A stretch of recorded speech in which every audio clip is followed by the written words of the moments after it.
with white skin. I'm wearing a black suit with a white t-shirt and black tie.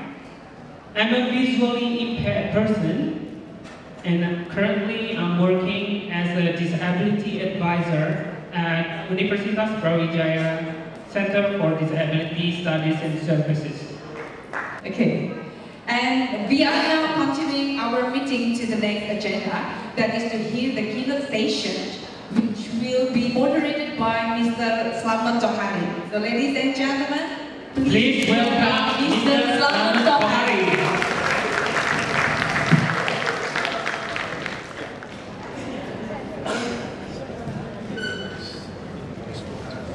Thank you for the chairman. Thank you, Mas Tommy, and also Ines for giving me time for the floor.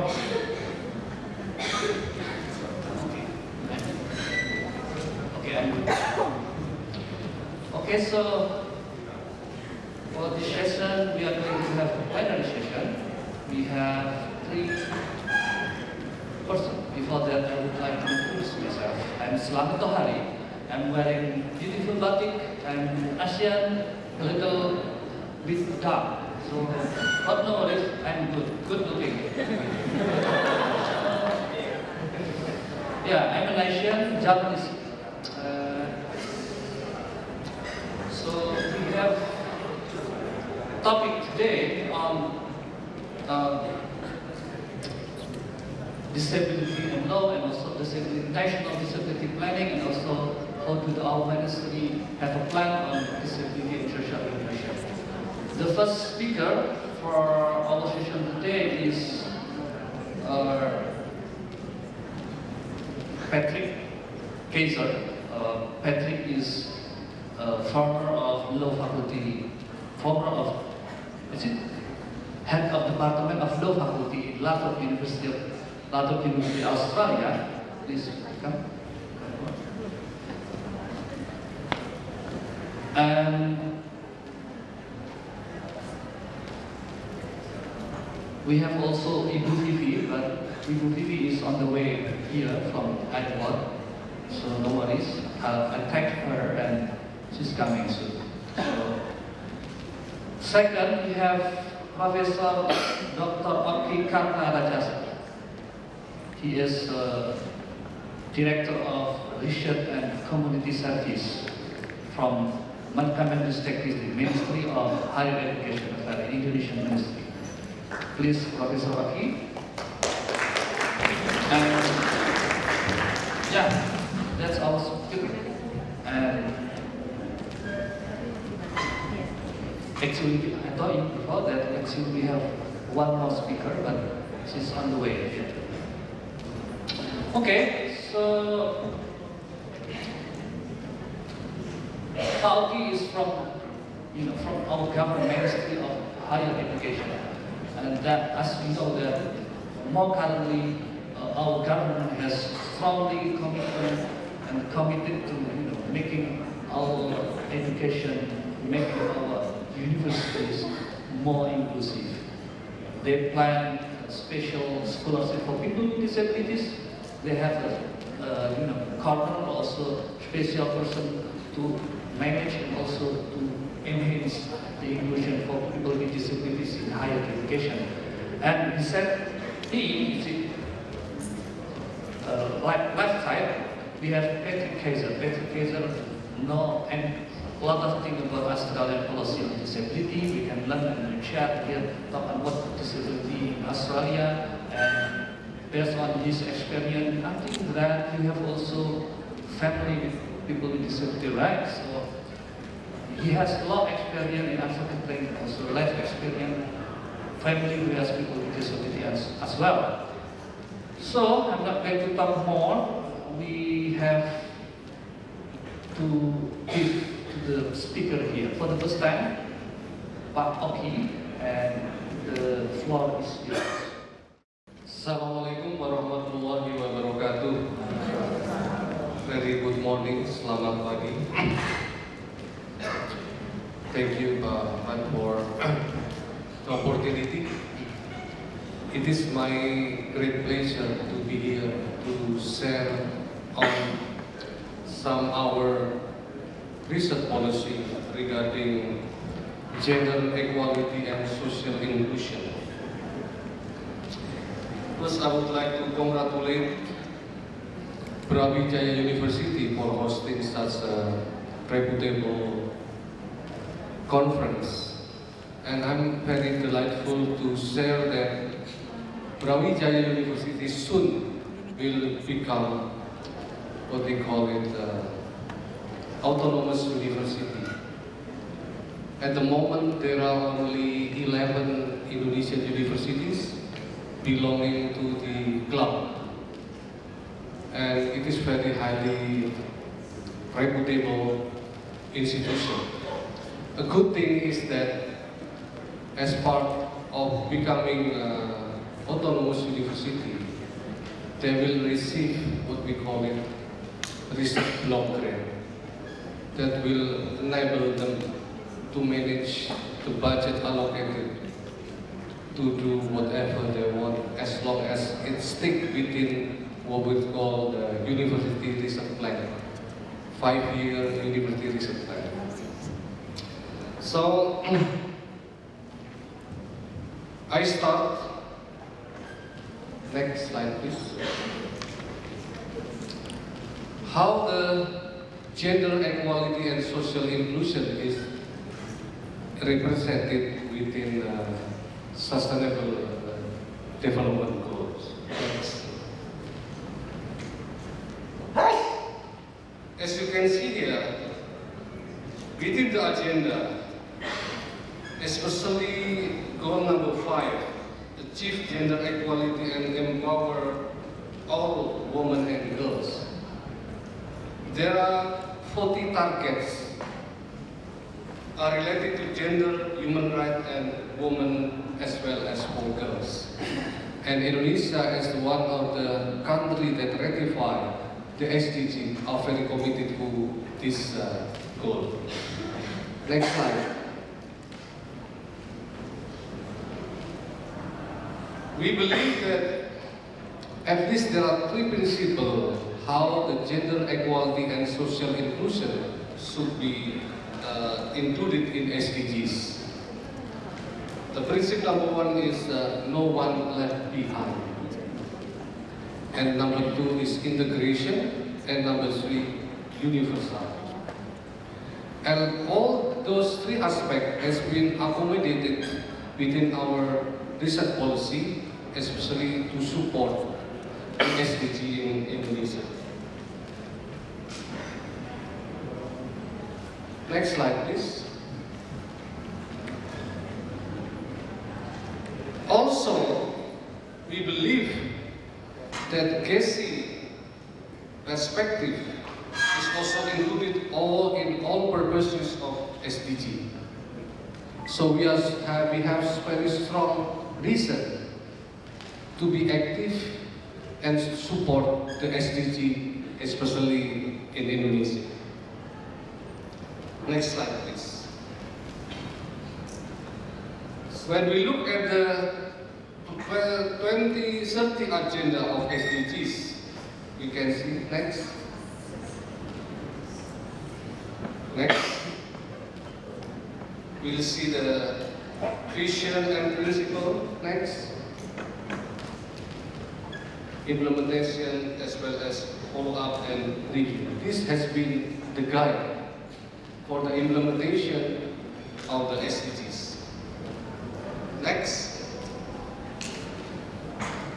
We can start what we call it the preamble of the 5 P's, which is include people, and then prosperity, peace, partnership, and planet.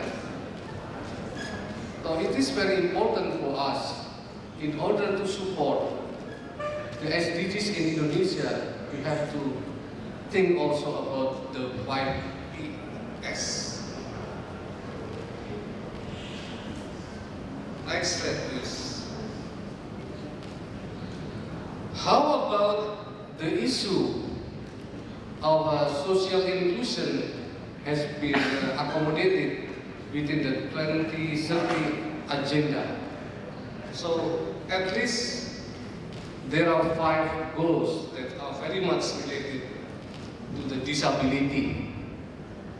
Number 1 is quality education. Number 2 is decent work and economic growth.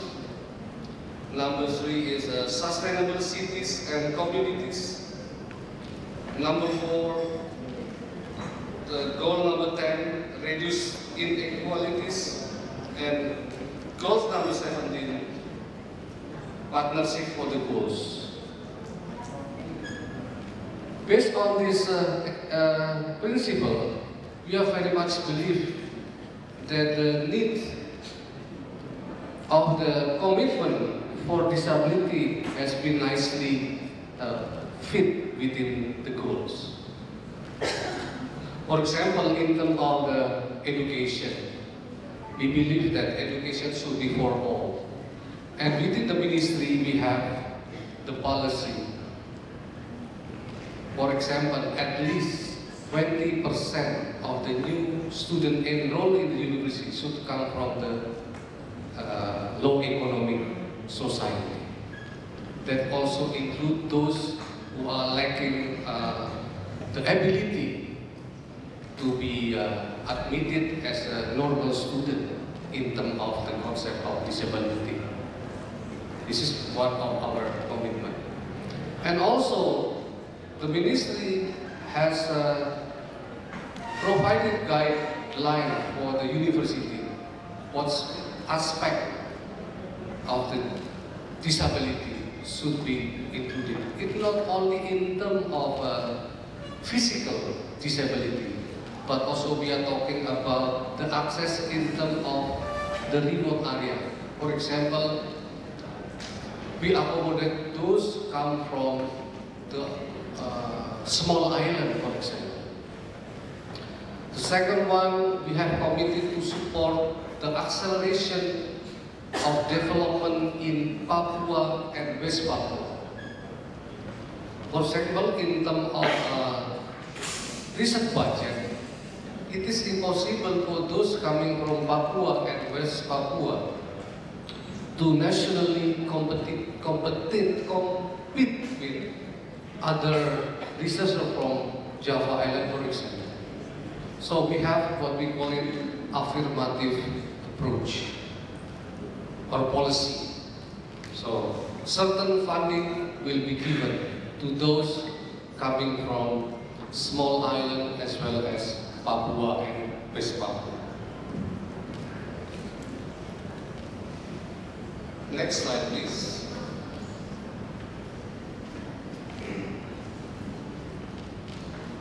We now become familiar with what we call disability inclusive development as part of the whole picture of development. That means it seeks the full participation of those coming from disabled situation or people.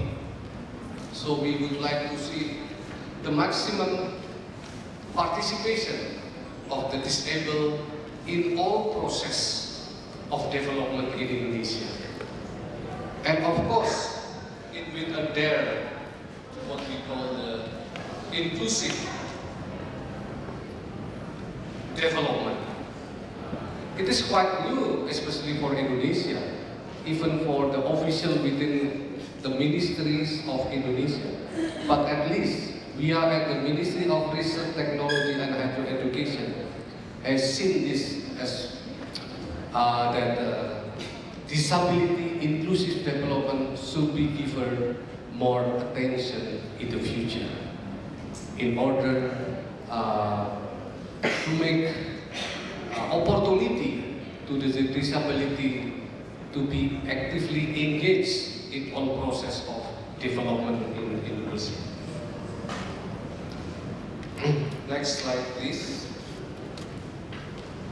Now the question is, how the Ministry of Research, Technology and Higher Education try to accommodate the issue of gender equality and social inclusion within our research policy.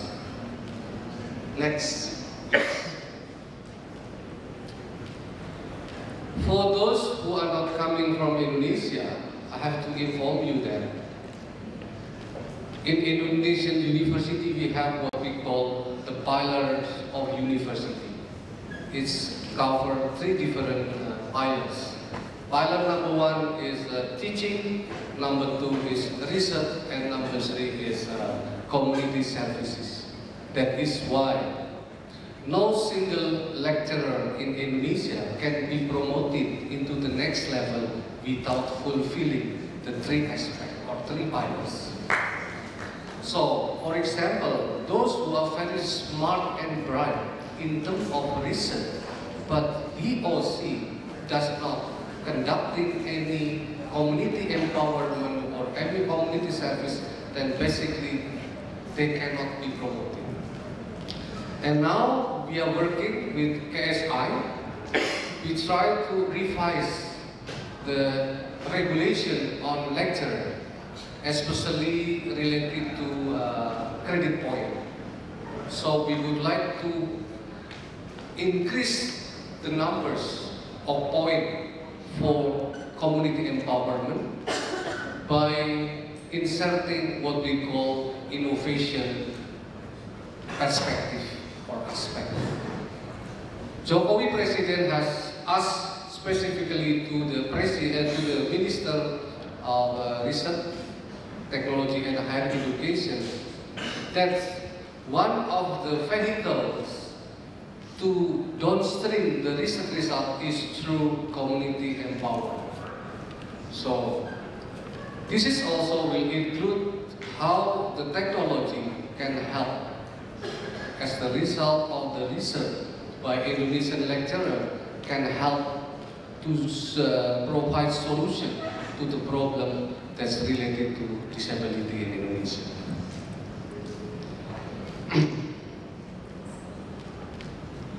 Next slide, please. Next. So, according to the Ministry Decree number 44, 2015, we have released what we call National Standard for Higher Education. And there are 3 national standards, which are teaching standard, research standard, and community empowerment.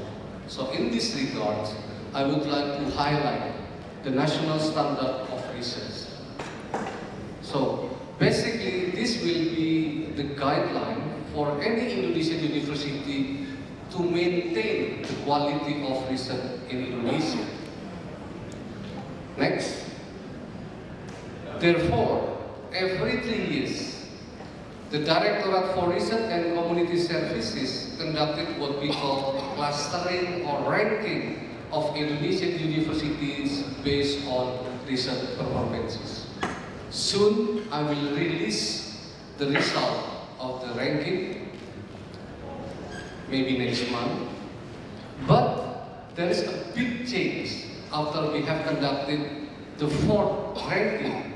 For the first time in 2019, we have inserted the GESI, gender equality and social inclusion perspective within the ranking system. And there is possibility soon we will also make the ranking of Indonesian university based on GESI perspective. I think this will be a big significant impact on the university. Not only to promote the gender equality, but how to accommodate the issue of social inclusion within the university. So let's wait, soon I will release the result. And as you can see here, we have 4 different clusters of Indonesian university based on research performances, just like your credit card, Patrick. So we have platinum, we have gold, we have silver and bronze cluster. Unfortunately, about 3,000 universities are belonging to the level, the lowest level, the bronze cluster. This represent a big challenge for us. How we support not only to increase their quality, but to better understanding of the Indonesian university in terms of understanding gender equality and social inclusion. But we believe by inserting GESI perspective within the ranking system, it will soon give a big impact to the management of research in Indonesian university. Next, please. So these are the research grant scheme provided by my directorate. So in 2019, for the budget for 2020, I have managed approximately 1.5 trillion Indonesian rupiah. Not so big, maybe just 100 million Australian or more. Maybe 130 million Australian dollars. But I have to deal with 290,000 lecturers in 3,250 plus universities. It looks like a big money, but it is very small money. That is why I really appreciate Trobe University, KSI, for initiating at least bilateral scientific collaboration in order to support the issue on disability and diversity. So basically, I will support three different categories. Number one is nationally competitive one. It starts from basic, applied, and development. And the second one is decentralized grant. So only Mandiri, platinum, gold, and silver are entitled to receive decentralized research grant. And last but not least, we started last year to assign what we call top-down research grant, especially to support what we call it evidence-based policy. And last year, I asked 6 different Indonesian universities having Center for Women, Children, and Gender to study on the GESI perspective in different universities. So hopefully by the end of this year, I will have enough data to create additional policy on GESI. So it is a good thing that now we have the opportunity to ask to give assignment project to the university, since with the help of KSI actually, we have reformed the presidential regulation number 50/2010 on procurement and services, and could now become presidential regulation number 16/2018 that will allow us to give assignment for research project in Indonesia based on certain circumstances or need. Next, in this slide, you can see how the perspective of next gender equality and social inclusion has been involved in our research policy and funding scheme. So you can see in all 6 national research priority between 2020-2024 accommodates the issue of GESI.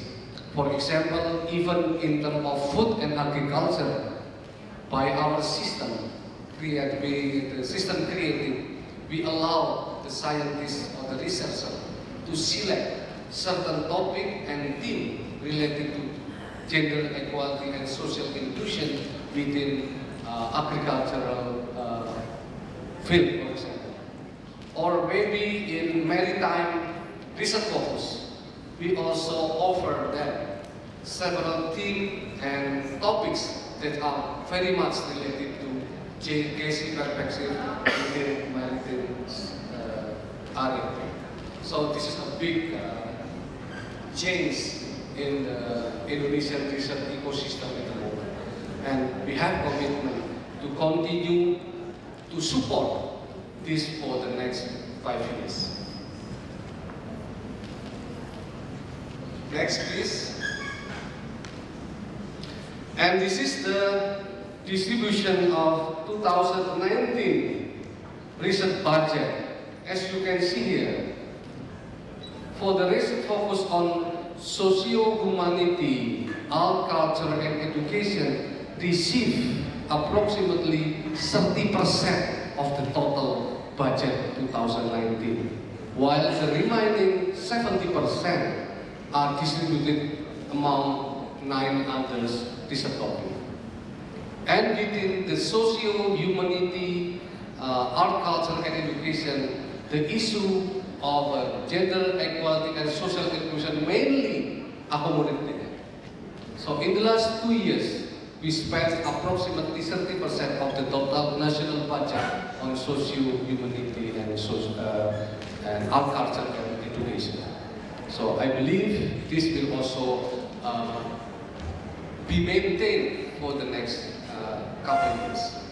And I will also like to share, in collaboration with KSI again, last year we have conducted 2 different workshops in Banda Aceh and Makassar on proposal that accommodate the issue of gender equality and social inclusion. So in total, there were 80 proposals was submitted, and of course, since this is nationally competitive, I cannot accommodate over 80 proposals. But I think, I'm not remember at the moment, but I think about 30 proposals have been selected and funded in the area of gender equality and social inclusion. So, next slide. And in terms of gender equality of researchers in Indonesian university, as I mentioned, there are 290,000 lecturers. I'm very glad to inform you that 49% of female Indonesian researchers have received research budget from my director. I think this is a significant increase because last year we support only 47% of the total female researchers. In 2019, we support about 49%. So this will be maintained in order to support, especially a program what we call it, more women in science. And I think all of you has also realized what you call it, Patrick, the Athena Swan Charter Award. I think we are now working also with the ENU, with Professor, I forgot her name, that we'll work in collaboration and support with the KSI to work on preparing or piloting Indonesian university to prepare for submission of the Athena Swan Charter Award for the next 2 or 3 years. That's, I think, is also another achievement we have so far. Next slide. That's all my presentation. I hope I didn't pass my time allocation. So again, thank you so much for your kind attention, and hope it will give you some ideas on how our ministry or Indonesian government also cares about the issue of gender equality and social inclusion, including disability and diversity in Indonesia. Thank you very much for your kind attention.